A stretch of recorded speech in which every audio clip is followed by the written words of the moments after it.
रुपया मजा लीही बरडतिया मजा लीही बरडतिया साया 100 रुपया ब्लाउज 52 रुपया साया 100 रुपया ब्लाउज 52 रुपया समधी के बहिनी बा 50 रुपया मजा लीही बरडतिया मजा लीही बरडतिया 99 रुपया कुर्ती 30 रुपया 99 रुपया कुर्ती 30 रुपया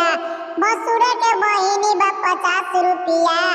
मसूर के बहिनी बा 50 रुपया मजा लिहल जाई भरड़तिया मजा लिहल जाई भरड़तिया लंगा लाख रुपया शेरवानी 1.25 लाख रुपया लंगा लाख रुपया शेरवानी 1.25 लाख रुपया लड़की के मौसी बा 50 रुपया लड़की के मौसी बा 50 रुपया मजा लिहल जाई भरड़तिया मजा लिहल जाई